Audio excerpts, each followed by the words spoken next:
Morning, everyone. We have a lot of people joining us today, so we'll give it a few more seconds to get everyone in the room. But thank you, everyone, for joining us. We'll get started in just a sec.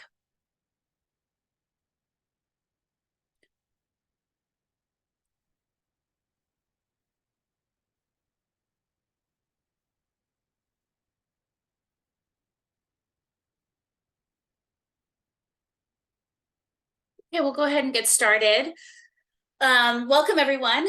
I am Cassie Clark, and I use she, her pronouns. I am a community engagement coordinator here at Oregon Housing and Community Services, and we're here this morning to discuss the Homeownership Division agency request budget. We really thank you for being here today on a Monday morning, and if you wouldn't mind, please let us know who's joining us today by dropping your name and organization in the chat. Please also rename your Zoom box to include your name and organization. We really want to know who we're engaging with today. Thank you. Next slide. So for our discussion today, Director Bell will walk us through the budget process overview. Next, Keeble Giscombe will give us a homeownership overview. And then we'll have Talia Concravis review local innovation and fast track our LIFT homeownership program, the Home Ownership Development Incubator Program, HDIP. Then Scott Shaw will review down payment assistance, and then we'll move it back to Talia to review foreclosure avoidance counseling. Once our overview is complete, we'll open it up for the real reason which we're here is to hear you. So we've posed some questions for feedback in each of the topic areas, and we hope to dive in those today. Again, our goal really is to hear from you today, and I hope we do so. Next slide. So before we get started, I wanted to ground us in our meeting agreements that we use internally at OHCS. And we ask that you practice these agreements with us today so that together we can help foster an inclusive environment. We stay engaged in the conversation and really speak our truth responsibly. We listen to understand and be willing to do things differently and experience discomfort, and expect and accept non-closure, which is always difficult to do, but something we ask to practice together. All right, next slide. Just a few housekeeping items. This session is being recorded and it will be posted on our website after. We are using an easy retro board today to capture feedback as well. So we will put the link in the chat, and please feel free to add feedback to this board, or you can come off mute. And we have note takers assigned to our main room here today to capture feedback. You can also put comments in the chat. We'll open up feedback after the presentations of the programs. And then next slide, and I'll turn it over to Director Bell. Wonderful. Thanks, Cassie. Well, good morning, everybody. It's really good to be in virtual community with you on a Monday morning. I know days and weeks are certainly commitment filled. So the fact that you chose to spend a little bit of your day with us means so much. It's good to see, certainly good to see everybody. So maybe just to give just a little bit of context before we dive into the conversation today, Oregon Housing and Community Services is in a season where we are beginning to build our 2025-27 budget. So for any of you that have worked closely alongside the agency in a budget build process, or whether this is your first time with us during a budget build process, one of the sort of ways of being that has always helped us build the most effective budget in service to the people of Oregon really has been making sure that we have and establish spaces to hear from partners that are doing the work locally across the state. These engagements, authentic engagements, whether they're on a one-on-one basis or in a group environment like today, have always served, you all have always served as valued thought partners with us and helping to ensure that the budget is reflective of the collective us, not just the state agency, but of the collective us.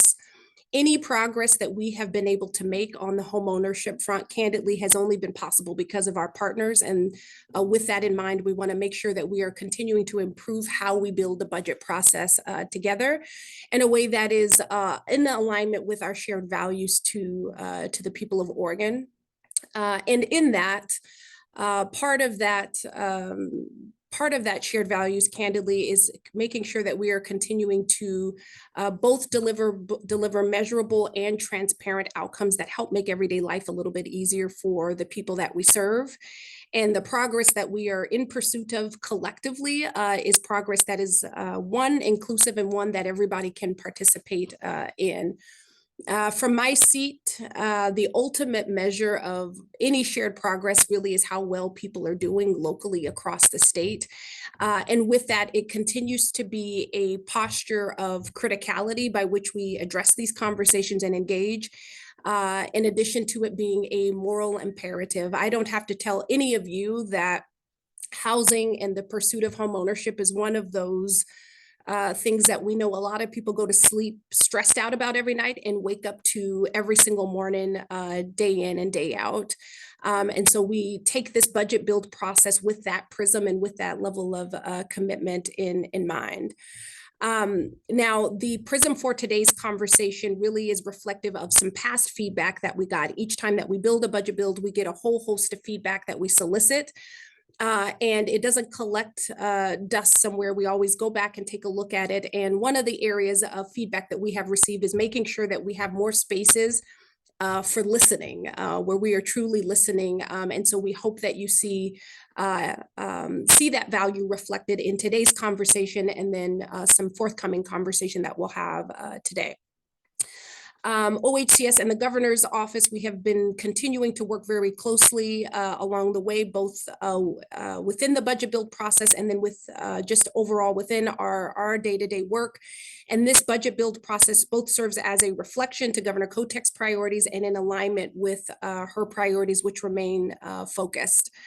And so with that in mind, we appreciate the time. Thanks for being here. As always, we put up those group agreements and those go both ways. So please hold us able and capable to those group agreements as well. And also know that this engagement will not be the last time that we talk about homeownership by any stretch of the imagination. This is just really what we're seeing as a kickoff as we begin to build out 25-27 budget.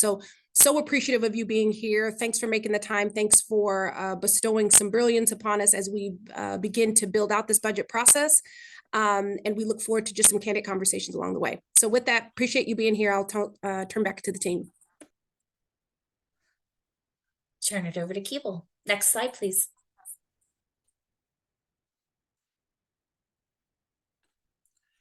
Thank you for the kind introduction, Director Bell.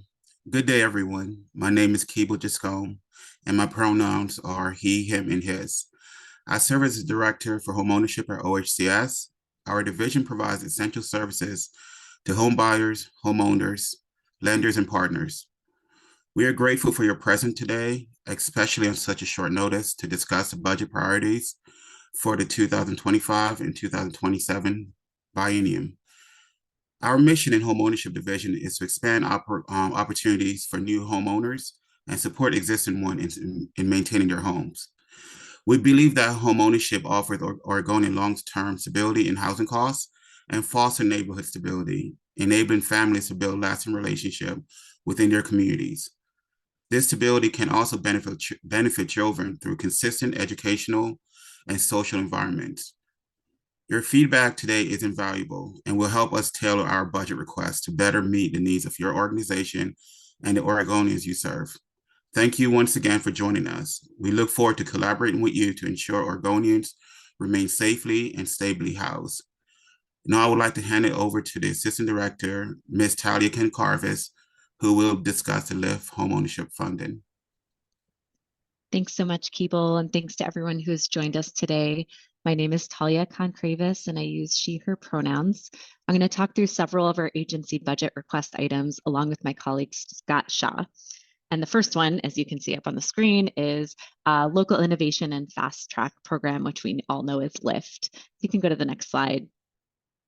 The Local Innovation and Fast Track Program, LIFT, funds developers to build homes that will be affordable to home buyers with incomes at or below 80% area median income. LIFT funds can be used for new construction or conversion of existing non-housing structures, and units must be ready for sale within 36 months of receiving funding. LIFT is funded by Article 11Q bonds, which are state infrastructure bonds. And currently, to meet those bond requirements, LIFT can only fund shared equity models of home ownership, such as a community land trust, condo, or leasehold property with restricted affordability covenants. We've offered LIFT homeownership through an annual NOFA, or Notice of Funding Availability, since 2018, and are hoping to continue that through a bond allocation in the next biennium. You can go to the next slide, and we just have some questions posed for you today. We're looking for your help to right size the LIFT homeownership funding request. Many of you know that we've been convening a LIFT working group to address barriers within the LIFT program. Since the work of that group is still ongoing and outcomes are not yet known, we're looking for information that could apply regardless of the outcomes of the group. So here are some questions we'd love to hear from you about, and we'll have time for your responses and feedback and insight at the end. One is, what does your homeownership development pipeline look like for 2025 through 2027? What are the largest constraints outside of development funding on your pipeline? How can LIFT better meet the needs of rural and BIPOC communities? So feel free to add your thoughts in the easy retro board as we go, and then we'll be having more conversation at the end. You can go to the next slide. So the next program I'll talk about is also a homeownership development program, and it's called Homeownership Development Incubator Program, or HDIP. You can go to the next slide. HDIP was originally funded during the 2021 legislative session with general funds, and using those general funds enables us more flexibility in program design and structure. HDIP supports the construction of diverse and innovative homes that meet the needs of local communities and projects that aren't able to be funded by LIFT. HDIP has 4 main funding categories to meet its goals: supplemental grants for projects qualifying for LIFT, and allows us to further fund projects that need subsidy beyond the LIFT loan. Development subsidies for non-LIFT qualifying projects to fund new construction of affordable homeownership housing units or converting existing structures into new affordable homes for purchase. Grants for tribal and sovereign nations to develop affordable homes and offer other homeownership related projects. And pre-development and capacity building grants to build the capacity of organizations that are seeking to develop more housing and scale their pipeline. So what we're hoping to hear from you today on the next slide are some questions, including, what does your homeownership development pipeline look like for 2025? Thinking about HDIP versus LIFT. What are the largest constraints? Sorry, I think I am reading the wrong questions. How can OHCS better support innovations in homeownership through HDIP? And as we plan for the future of HDIP, does the current program framework suit your pre-development and capacity building needs? Are there other additions you'd like to see made to our framework, keeping these 4 buckets in mind? Is there anything missing here? So now I'll pass it over to Scott Shaw, Assistant Director of Homeownership Lending, to talk a little bit more about another proposal. Good morning. I'm Scott Shaw, Assistant Director of Homeownership Lending. Sorry for being repetitive. It is nice to see you guys all in this space. Your input is absolutely valuable. What we're going to talk about today is the down payment assistance programs attached to lending. If we go to the next slide. So down payment assistance, DPA as we call it, is paired with our lending program to help Oregonians buy homes in partnership with approved lenders. Flex Lending, OHCS's current TBA-based lending program, offers DPA to help low to moderate income borrowers. And then the Oregon Bond Residential Loan Program, OHCS is working to implement a similar DPA structure to Flex Lending as part of that Oregon bond. Next slide. So the questions with lending today for DPA is, how can we better ensure that Oregonians can connect with Flex and Oregon bond approved lenders? What is the demand that you see in your community? Do you have data over the last year on that need? And how often do you turn away borrowers for lack of down payment? Next slide. There we go. On over back to Talia. Thank you. Thanks, Scott. So our next funding ask is also a down payment assistance ask. but for funds that would pass through to our nonprofit partners who then distribute the down payment assistance to homebuyers in their community. You can go to the next slide. As many of you will remember, last year we issued a request for applications with a combination of HOPE, CET, construction excise tax, and culturally responsive organization down payment assistance funds. Applicants could request a combination of these funds. And so we're seeking something similar, knowing that our HOPE program is funded by document recording fee funds and that revenue is low right now. So this investment would enable OHCS to continue providing down payment assistance funds to a wide network of partners that can focus on supporting BIPOC and rural communities to achieve homeownership. Our current DPA framework for culturally responsive organizations and rural organizations funds specify that down payment assistance can be structured as a grant to the home buyer or as affordability assistance in a community land trust. It's available to first generation home buyers and first time home buyers, and you can see the cap amounts on the slide.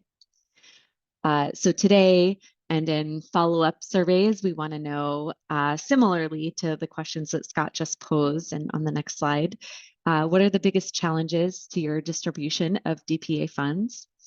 And then also, OHCS is interested in ensuring that we're serving ITIN holders, so those with an individual taxpayer identification number.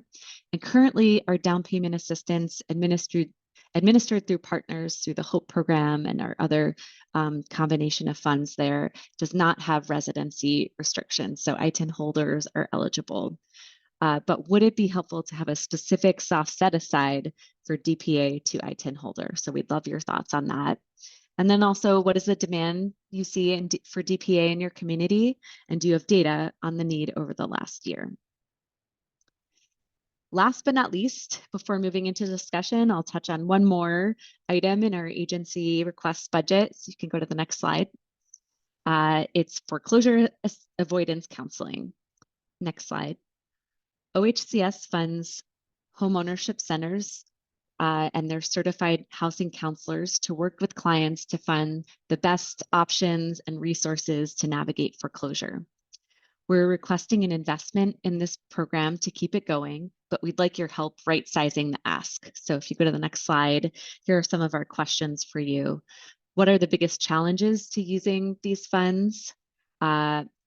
Is there any data you have been collecting on foreclosure avoidance counseling and its outcomes that could support this ask? Are there any changes to the data that you or OHCS currently collects that you'd like to see to better support this ask in the future? So now I'll pass it back to Cassie to facilitate an ongoing discussion. Great, thanks for the overview, everyone. So next slide. Okay, and then one more. Just a reminder that in the chat, Emily put the link for the Easy Retro board. So you're welcome to add your comments there, or please come off mute and we would love to hear from you today. You can also type in the chat if you would like. We are capturing all of this feedback. And so we're just going to dive into this slide together. And so the questions are there and Talia has read them off for us before. So let's just go ahead and get started.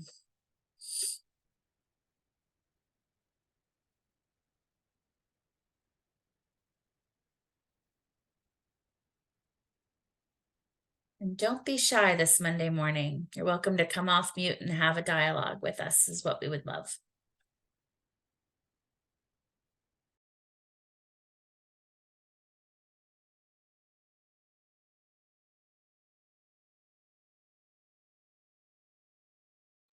Sarah, I don't know if there's anything that's being populated into the Easy Retro board, if that would be worth sharing right now.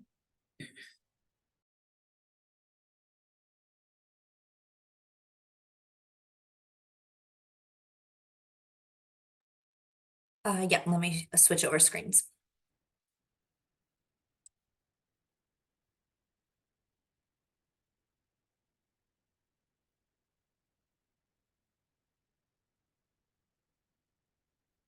Yes, there is some notes in there. Here you Fantastic. go. Fantastic. We also have a comment in the chat, which is great as well. Oh, look at those great comments.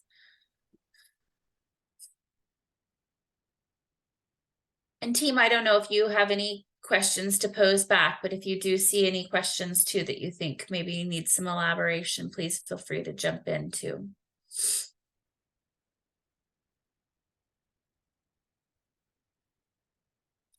Some good comments for that first question. What does your homeownership development pipeline look like for 25-27?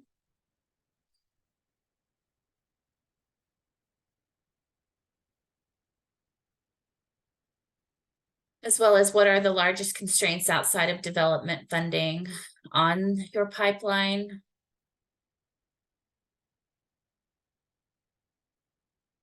Thank you, Talia. Do you want to come off mute and talk about your comment a little bit more? Sure, just a quick correction on our foreclosure avoidance counseling slide. We said that the counselors have to be HUD certified, but HUD certification is just one of many types of foreclosure of counseling certifications that we accept. It doesn't have to be specifically HUD. And I also see a hand raised from Jackie. Jackie, go ahead. Hi, thank you. We added notes to this really cool board, but I would just say that overall, in terms of pipeline planning, it's very difficult to plan out your pipeline when lift keeps changing, when supplemental caps, award amounts consistently change. You know, we are sitting on 150 units, majority rural, that we're not applying to lift because we're waiting for the appraised value cap to go away. And so I think this is a really good start at like coordinated efforts, but I think the state has to be very thoughtful of your decisions impact our pipeline, and therefore we can't just jump on, you know, available funding, and that there needs to be a little bit more consortiated effort between statewide pipeline planning and OHCS budget planning. Thanks. Thank you, Jackie. Scott, I see your hand raised. Yeah, Scott Nordquist, Ben Redmond Habitat. I'd like to touch on development subsidies because I think they're a great alternative to lift, and especially with some more flexibility on income limits. We got an award last year, but ended up not being able to use it. And I'd like to see difference in how it's structured. So right now it's a difference between construction cost and what that family can afford. But we're pretty efficient in reducing our costs. So we have our own construction team in-house. We have years of value engineering. We have established relationships with subs. We get gift in kind, and we use volunteers, like mini Habitat affiliates. So our costs are lower. So it feels like that development subsidy is structured for folks that are paying contractors full price. So having a different structure that rewards developers who are cutting costs and still able to use the funds would be great. So maybe something more like Lyft, where it's a home appraisal to set that cap and to set that structure. But I'd be interested in talking through other options, but just the construction cost model, we weren't able to use it with that model. Thanks, Scott. Great feedback. Anyone else want to come off mute? It's wonderful when you raise your hand. That way I can call on you, but you can also just come off mute and join in. Some really good comments. I just wanted to read the last a set of the lift questions that we have, and how can lift better meet the needs of rural and BIPOC communities. We have some good comments on the board. I don't know if there's anyone that wants to come off mute and chime in on those as well before we move on.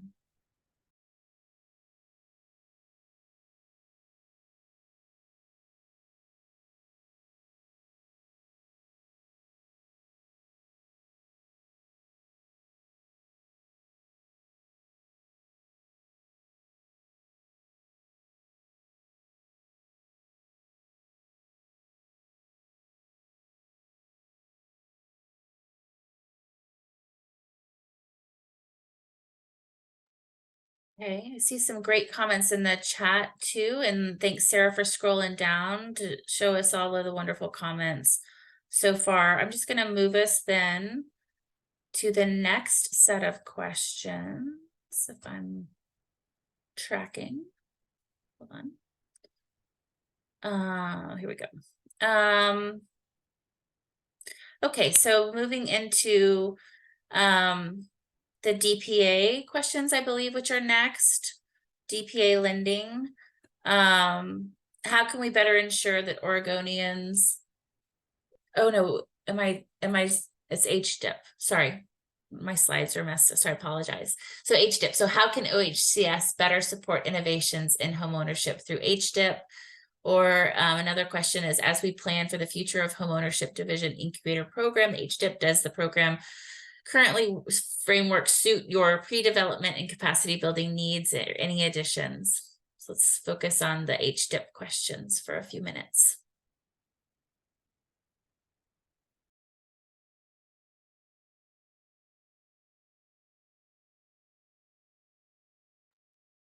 Can we go back to the HDIP slide or potentially give more detail on HDIP? Absolutely. Let's just give Sarah a second to stop. Yep, there you go. Thank you, Sarah.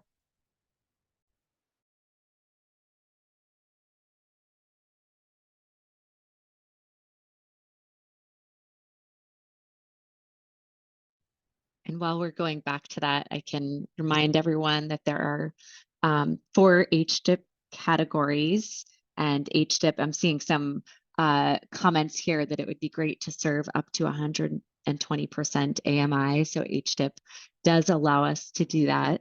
And it funds these 4 categories of projects.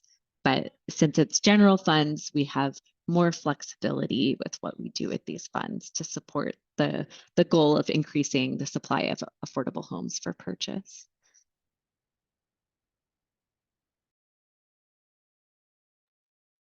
Sarah, will you just do the next slide with the questions? Thank you.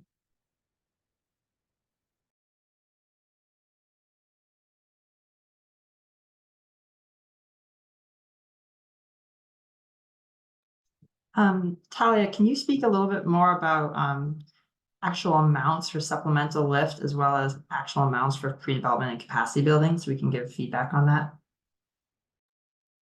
Sure, I think they would be subject to change.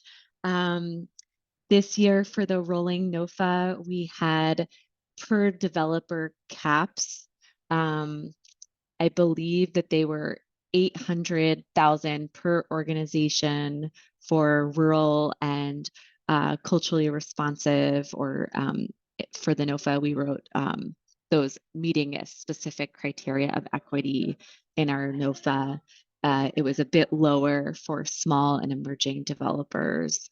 And then for pre-development and capacity building grants, last time that we did a NOFA where we had money for that, we awarded about between 100 and 150,000 per organization. And so that, if we get this funding, we'd love to hear your feedback now, but we also would definitely be going through an engagement session with partners to make sure that those amounts are right sized again when we're working on the NOFA. But again, would love to hear your thoughts now. Well, yeah, quick question on that. Can you remind me how much we got in HDIP and how, like, if we were oversubscribed in the buckets and by how much?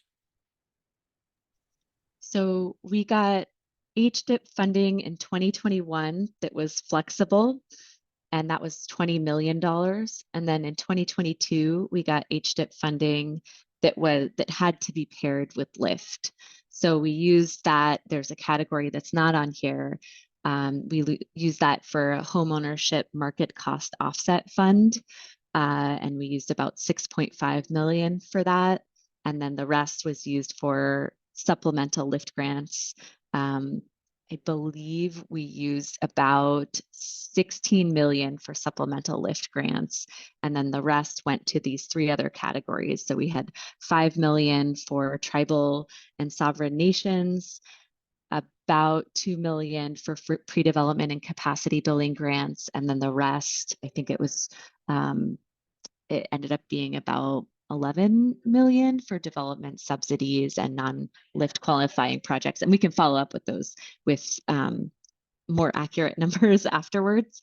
And they were, all the categories were oversubscribed except for the development subsidies category. And I think that was because a lot of projects hadn't known that that would exist. And so everybody was applying for LIFT, and we moved some of the development subsidies money over to support the LIFT projects. Great, thanks. That's really helpful. I think I appreciate the flexibility of the 4 categories again. I think that's really important and needed. I want to live in a world in which supplemental LIFT grants aren't necessary under here. So I have to hold out hope for that. I am curious if OHCS has thought about, with the changes that are being made on the rental development side, if something like that will be occurring on the homeownership development side. I think about HDIP in my kind of blue sky world about being this other pot of funding that comes in as needed throughout the development kind of life cycle, right? So whether that's pre-development, whether that's capacity building, whether that is kind of supplemental on a project that is unique, whether that's a completely separate set of subsidies. And so I'm curious how much the agency is thinking of it in that way, or if there's a different plan for how to run this, like if it will be mirrored with hopefully an ongoing rolling LIFT NOFA, or if it would be a different timing kind of thing. I understand this is all speculative because the money's not in hand, but I'm just curious for a little bit more information on how this would be applied.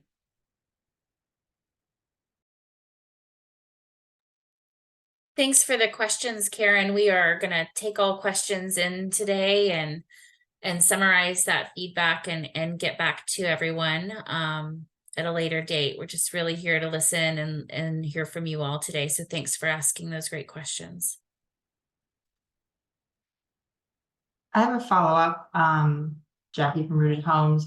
So I guess I'm interested in terms of the HDIP to understand the state's goals. How, for example, if you cap supplemental LIFT grants per organization, to me, the state's goal would be to stand up a number of homeownership development organizations across the state. In rural areas, we know that that is challenging. You have 1 or 2 developers. And I think when we cap supplemental LIFT grants per entity and not per project, what we're doing is we are deterring more rural developers from building multiple projects across a region. And so I'm interested to know how funding priorities, like I always ask, align with the state's goals. And if you are going to be requiring to stand up more developers, let's look at that pre-development capacity grants. And if not, let's take away the LIFT cap per agency. That's just some feedback.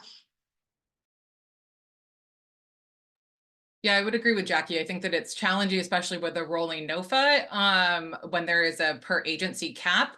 I think it artificially limits how many projects we can put in during a rolling NOFA period, or when that cap would reset. So I completely echo Jackie's point. Like, is the goal a lot of developers, or is the goal like maybe fewer developers, but more units on the ground more readily within the space that we have?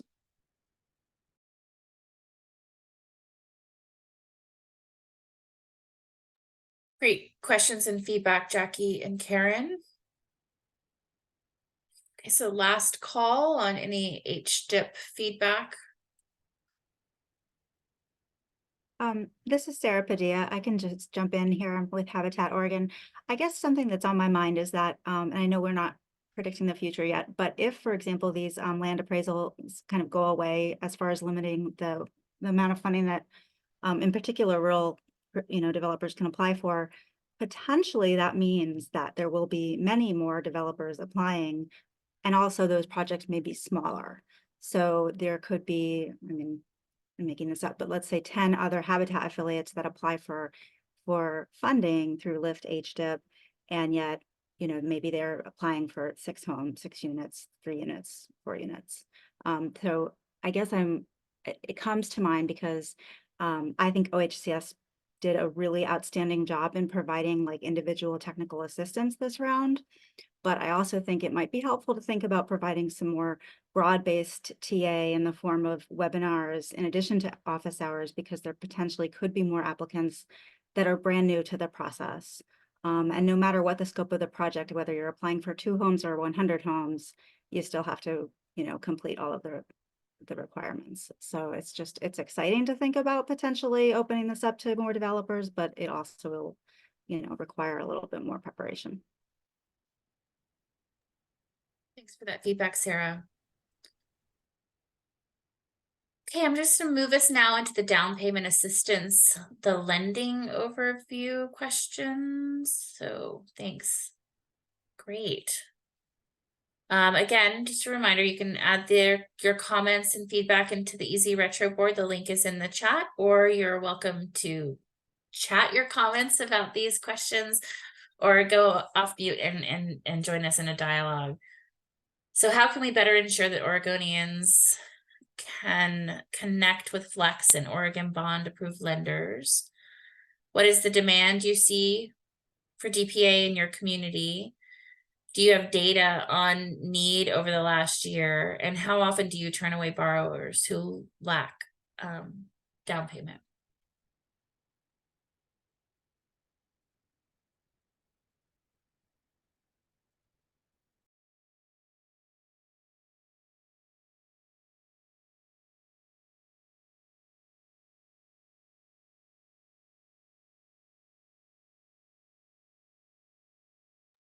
Scott, go ahead. Yeah, I'll just say the need is very high. Central Oregon is one of the least affordable places in the state, arguably.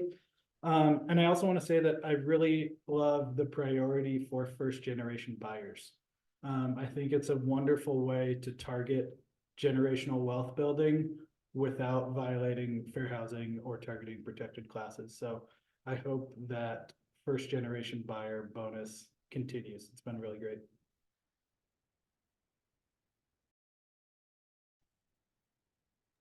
Thanks So one for of your our, comments.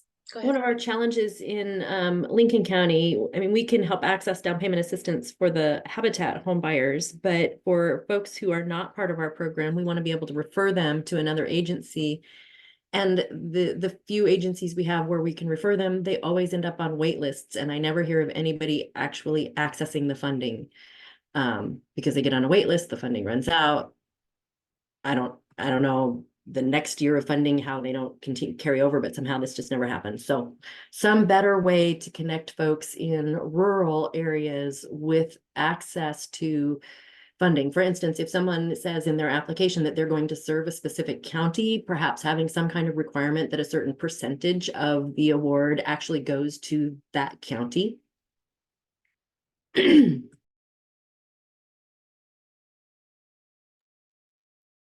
Thank you, Lucinda, for those comments.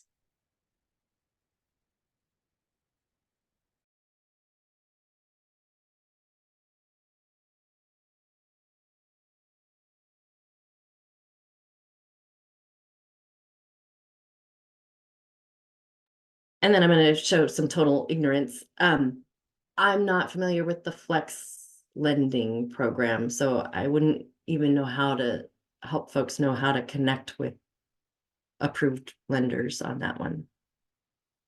So what is the Flex lending?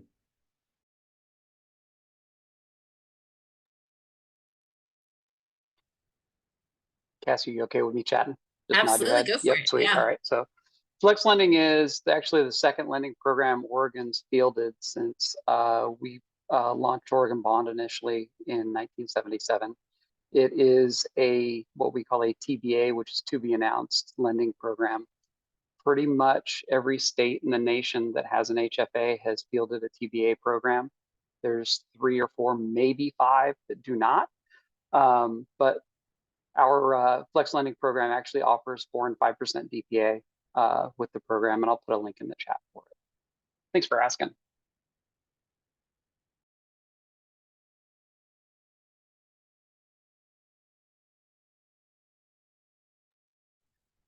So I think I would just throw out a bit of a caution, especially if we're going to see document recording fee numbers down and therefore general DPA numbers down. And if there's going to be a general fund ask about DPA, I would be really cautious about how much of that is tied to Flex and Oregon Bond versus is more general for agencies who are needing to supplement and get back to numbers that we've been historically seeing. We have lots of clients for whom the Flex and Oregon Bond loan are an option, and we have quite a few for whom they are not an option. And so I think that I would be really, the devil's in the details on this one for me, about where the amounts are and what the set asides are in those two buckets.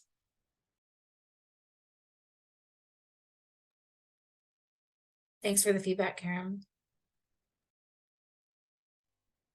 Hi everyone, I'm Tess Belsey from Rooted Homes Homeownership Program Manager, and there was a comment on the Easy Retro about how the 2-year funding cycle is really missing some of our projects, and so that not only it creates distrust within our community when we have DPA for some projects and then we don't, and so if we can move that to an every year funding cycle, that would make a huge difference in our community.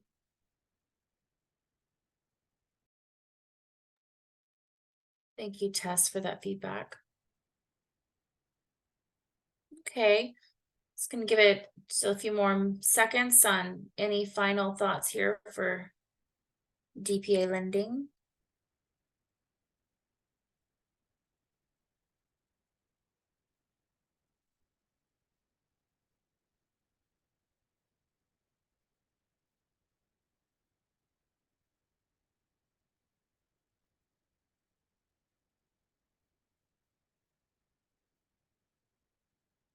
I want to remind everyone that you're welcome to throw your comments into that Easy Retro board, because we're really enjoying seeing all the feedback in there.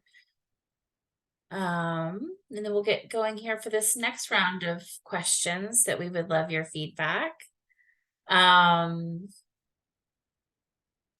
So how can we better ensure that Oregonians can, oh, we did those. Sorry, moving to the next one. Culturally specific and rural, what are the biggest challenges to your distribution of DPA funds? Currently, our DPA administered through partners does not have the residency requirement, as Talia mentioned. So would it be helpful to have a specific soft set aside? And then what is the demand you see for DPA in your community? Do you have any data on that? So let's give a few minutes to have this conversation.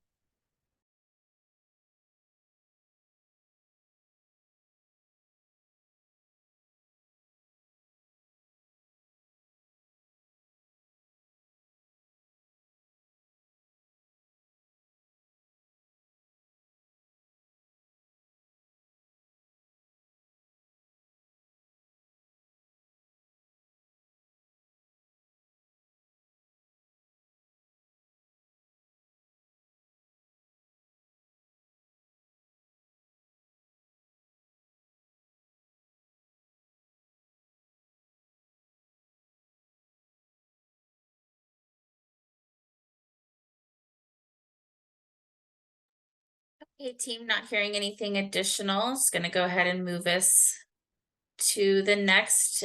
You will have access to the Easy Retro board after as well, so please feel free to add any additional comments there. But I have that we'll go into foreclosure avoidance counseling next.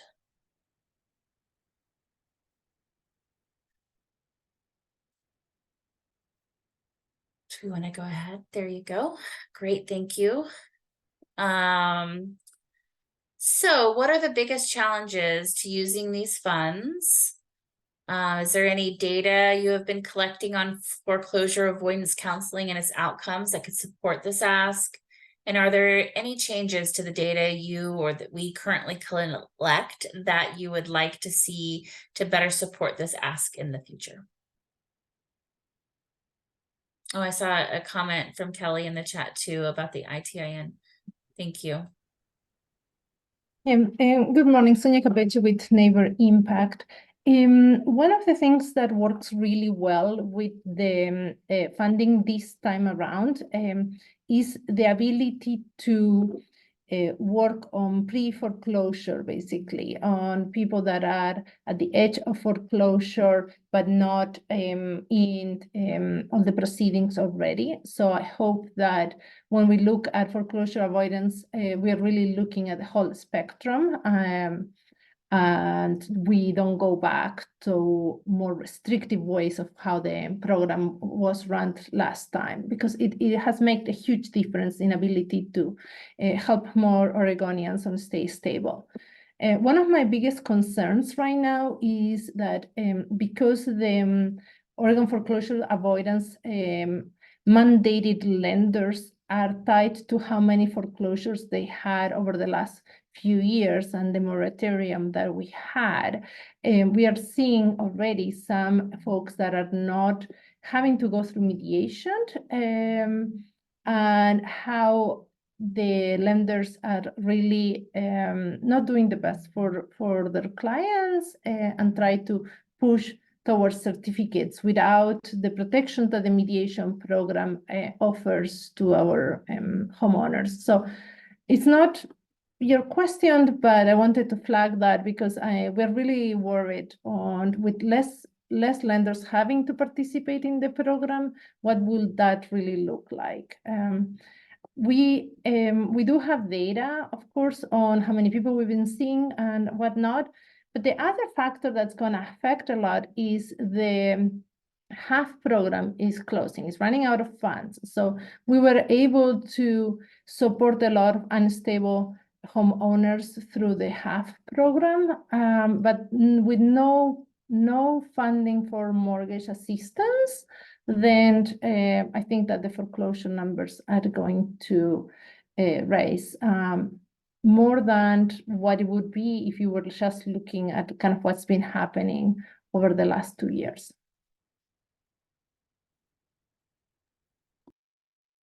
Thank you, Sonia, for that feedback. I think this is a really good example of where the OHCS team has heard and listened to agencies across the state doing this work for a long time. I think the current fee structure is the best place that we've ever had it be before, and does take into account the kind of continuum of need that someone has. I'm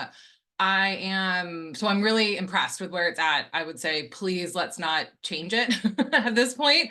I think the other piece of this that many of us as agencies providing this service know is that right now, foreclosure avoidance counseling is homelessness prevention counseling. And so we are working with people for whom, if they lose their home, they are in all likelihood going to the street because there aren't affordable options for them after that. And so I think it's a really critical service. I agree with Sonia. I think that there's an interesting conversation to be had about what the last couple of years look like, and therefore what the ongoing need and demand is going to be. I think we have some interesting recent data to show, especially as HAF is going down, what the need's going to continue to be. But agencies across the state have a ton of data. I don't know exactly at this point what OHCS is asking for, but a lack of data shouldn't be an impact to how to talk about this program. So if there are data needs, if we need to talk about how to craft this collective message, agencies are ready to provide that. Thank you for that feedback, Karen.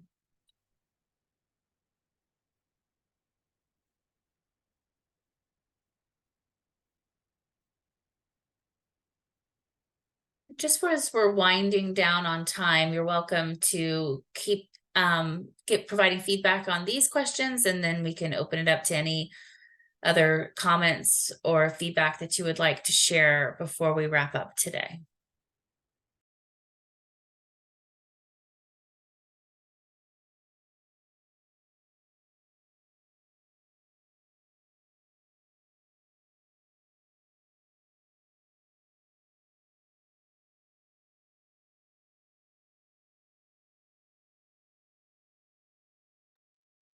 Karen, we're going to leave the Easy Retro board up. It's my understanding until the survey goes out, which I think is a slide that is coming up here. Sarah, if you just want to go to the next slide. that we will be sending out a survey at some point, and so we'll leave the Easy Retro board open until that survey goes out.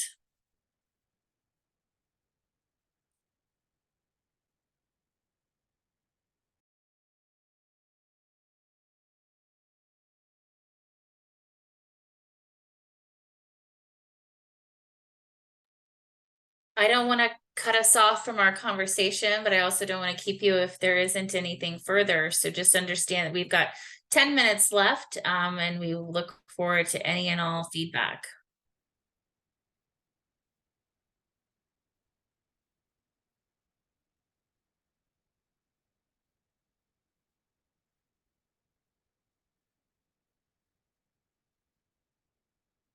See great feedback and questions still coming in the chat. That's great. Thank you.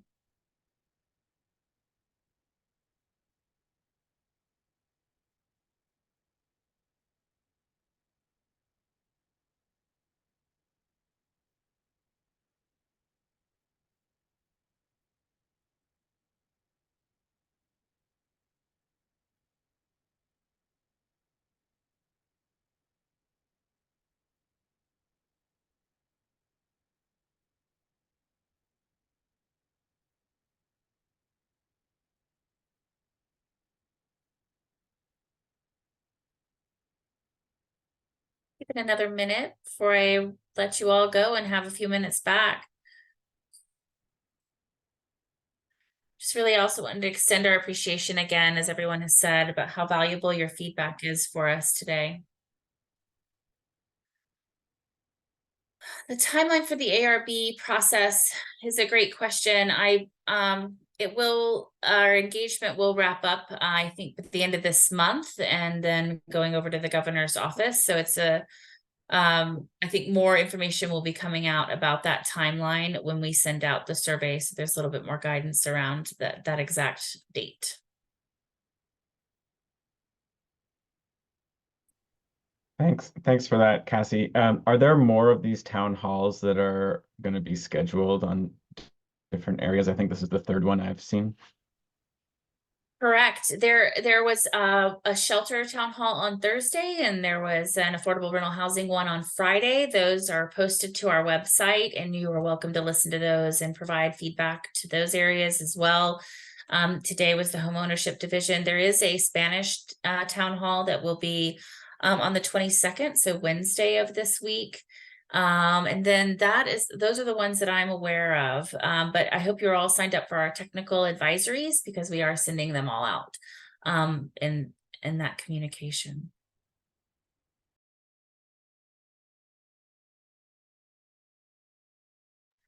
Again, the Easy Retro board will remain open, so please don't be shy there. You can also send us an email here at the housinginfo@oregon.gov inbox, or thanks Leilani for posting in the chat our web page that has more information on this agency request budget process. And so you're welcome to check that out as well. And we just really, really appreciate your time. Thanks, James, for posting the link to sign up for our technical advisories in the chat as well.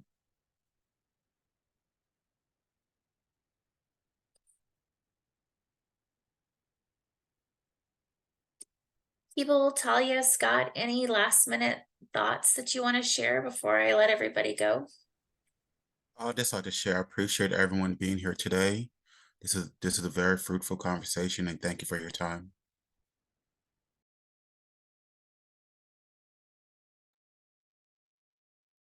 Agreed. Well, thank you, everyone. I'll give you 5 minutes back for your Monday, and we really appreciate you, and we'll be in more conversation. Thank you. Have a good day, everyone.